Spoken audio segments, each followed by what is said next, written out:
Hey Babes, what's up? It's ItsAnnaLouise and welcome back to another video. Today's video I thought would be a lot of fun. I did a video recently where I kind of looked over the PetSmart care guide to taking care of betta fish and kind of reviewed it to see if it was good or if it had some not so good things in there. And for today's video, what I thought would be fun to do is do the very same thing, but for leopard geckos. So they actually had the brochure in the store for leopard geckos, so I picked it up to use for this video. I'm sure quite a lot of you at least know that I do have two leopard geckos, Dahlia and Davis. Dahlia is my female and Davis is my male. I know that I don't show them a lot, but that's really mainly because most everyone just wants to see betta fish. But I do have them and they're doing good, and so therefore I thought it would just be fitting. Why not, you know? Why not make a video about this, and we'll see what's going on. So if you're interested in seeing what PetSmart has to say about taking care of a leopard gecko, then make sure to subscribe to my channel before you leave and hit that bell notification so that you can be notified every time I upload a new video. That being said, let's jump right in. Alright you guys, so I have my little brochure here. Put it a little close to the screen, and essentially it says getting to know your leopard gecko, PetSmart care guides.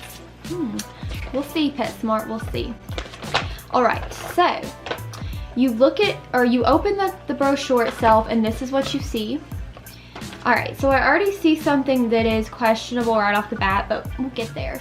But for what I see so far, it does say it says leopard geckos, spotted and spectacular. They have functional eyelids that make them distinct from other geckos. Experience level, beginner. Size, leopard geckos can grow up to 10 inches. Lifespan, on average they live for 15 to 20 years. Origin, leopard geckos originate from the Middle East and require a warm, dry environment with a moist hiding spot where they may shed their skin.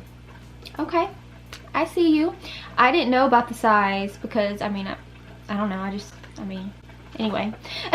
And they show a picture of a leopard gecko terrarium. This is where I see the thing that is a little bit wrong.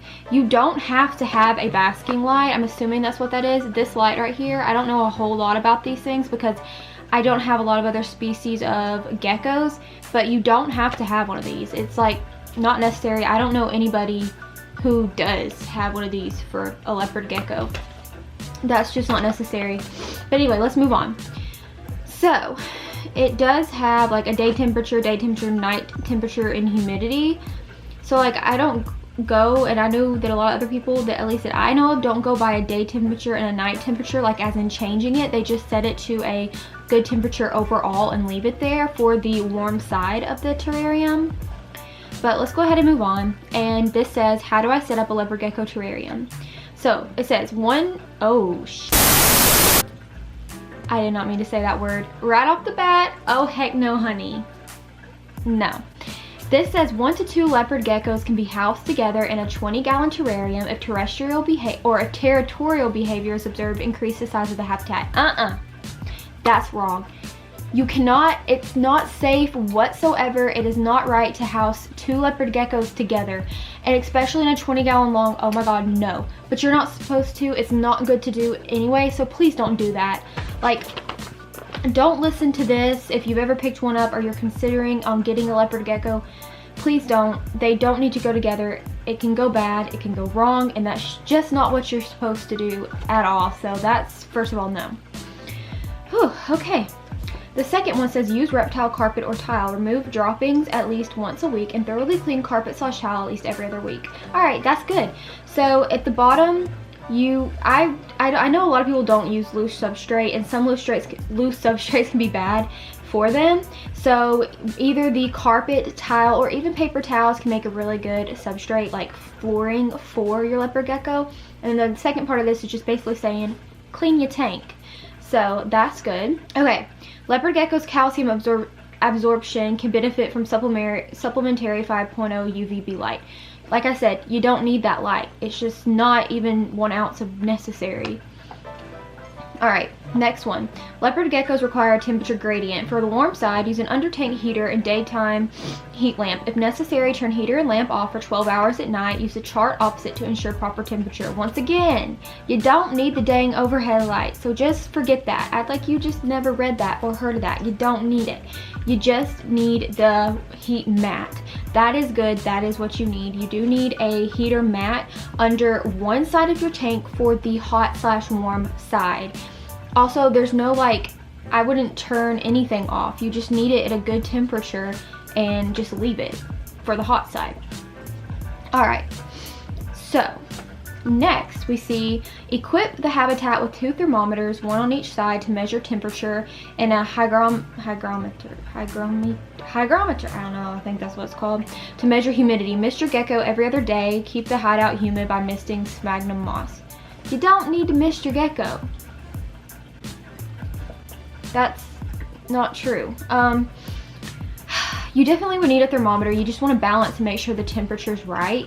And if you want to, that's fine. But really, I only have one under the hot side of the tank just to make sure that that temperature's regulated and that it don't get too cold and that it doesn't overheat. But like I said, don't miss your there's no.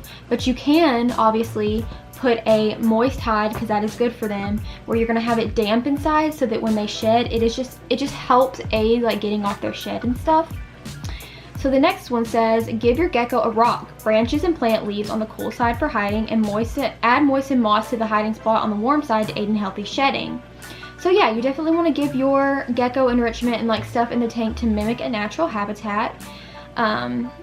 So right here they have the moistened moss in the hiding side on the warm side. They're putting that as a warm and moist hide all in one. I guess you could probably do that, but that heat will probably absorb the wetness pretty fast, the water. I've always just heard of people, including myself, doing the moist hide, so that's a little bit weird, I would say. The next one just says, for more information, consult PetSmart's reptile and amphibian heating and lighting and setup, a reptile or amphibian habitat care guides. Don't do that. Okay. What should I feed my leopard gecko? It says 1 time daily to every other day. Crickets, dubia, roaches, hornworms, mealworms, or superworms. Those are good insects to feed. Dust food with calcium powder 2 to 3 times a week. Dust with reptile multivitamin 1 times a week. Juveniles 2 times a month for adults, or as directed by your veterinarian. I almost said directed by your vegetarian. That ain't it. Alright, and then of course it says water provided at all times, which is true, and your leopard gecko definitely does need the calcium, so that's good there. The next part, we're all the way down to the bottom now, says, when should I contact a veterinarian? In addition to regularly scheduled appointments, contact your reptile veterinarian if you notice the following signs: runny droppings for more than 2 days, decreased frequency in the droppings, hiding more than usual, eating or drinking less, weight loss, swollen joints, reluctant to move, discharge from the eyes, nose, or mouth, shedding problems, discolor skin, increased basking time, and a thinning tail. Alright, I mean, yeah, a lot of those make sense, or they all really do. Hiding more than usual doesn't really make sense to me because they do hide a lot. They use their hides. But yeah, okay. So we're on the back now. This is just a shopping checklist, as you can see. It says 20-gallon terrarium or larger. Screen lid. UVB bulb, nah. Daytime and nighttime basking bulbs, no. Under tank heater, yes. Habitat thermometers, yes. Reptile bedding / carpet, yes. Artificial / natural rock or wood hide / humidity hut, yes. Sphagnum moss for humidity hut, that's a good one. Branches for climbing and hiding, good. Water bowl and food bowl, of course. Crickets, dubia, roaches, hornworms, mealworms, or superworms, good. And then calcium powder and multivitamin powder, and that finishes it off. Those were all good except for the ones that I said that weren't good on the back. Overall, there's really some rocky stuff in this, I'm not gonna lie. Just take what I said to heart when you are shopping for a leopard gecko, and also do your research. Don't just listen to this video. There's a lot of good videos out here on YouTube, and then obviously care guides on the internet. Just do your research, and don't go to your local PetSmart person for info. But anyway, I hope you guys enjoyed this video. I found this pretty shocking, not gonna lie. This is way worse than the betta fish one that we did, so I just have to say that. But I hope you enjoyed this video. I want to say thank you to my patrons as always: Jeremy, Maddie, Davis, Mercy, Janae, Casey, Mel, Vicky, Steven, and Nicole. Thank you guys from the bottom of my heart for being a patron. It truly means the world to me. If you want to be a patron, the link will be in the description box down below. You can check it out. It has a lot of awesome perks and it helps me out a whole lot as well. And other than that, please make sure to give this video a big thumbs up and please subscribe to my channel and come join the family over here. We're almost at 10K and I cannot wait to hit that mark. I'm so excited. So definitely come join the family. You can do that by hitting my face right up there, and you can watch another one of my videos by clicking right over there. And other than that, I hope you have a great day or night or whenever you may be watching this, and I will see you guys in my next video. Bye.